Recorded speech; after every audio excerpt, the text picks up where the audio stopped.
যেটা বলছিলাম টায়ারের অবস্থা একেবারে দেখছি যে একদম গ্রিপ একদম খারাপ হয়ে গেছে, মাঝখানটা একদম পাতলা হয়ে গেছে, আরও অনেক 9টা মতো পাঞ্চার হয়ে গেছে। আর তোমরা জানো টিউবলেসে 3টে পাঞ্চার মানেই যে একদম টায়ার উইক হয়ে যাওয়া, সেখানে 9টা পাঞ্চার অলরেডি ডান।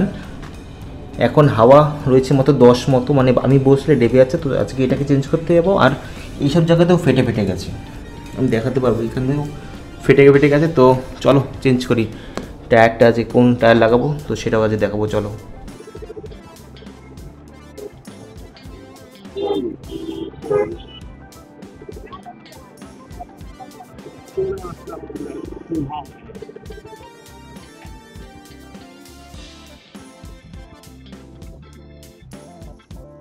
এখন হাতে যে টায়ারটা আছে সেটা হচ্ছে আলফা, যেটা কিনা আমরা এখন পছন্দ করলাম। সাইজের ডিফারেন্সটা একদম অনেকটাই সেই এমআরএফও দেখেছিলাম, বাট এমআরএফের থেকে আমার এটাই পছন্দ হলো। তো তোমার কী বলো, কোন টায়ারটা বেশি ভালো লাগছে? এতটা ভালো লাগছে না, এসব থেকে মনে হয় যে সাজিয়ে বেশি রেখে দেবে একটা ব্যাপার।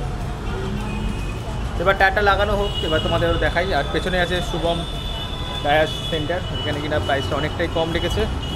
আমি দোকানটা দেখিয়ে দিই। এই হচ্ছে দোকান, এখান দিয়ে এদিক দিয়ে গেলে সোদপুর, এদিক দিয়ে গেলে শ্যামবাজার, আর দোকানটা হচ্ছে শুভম টায়ারে।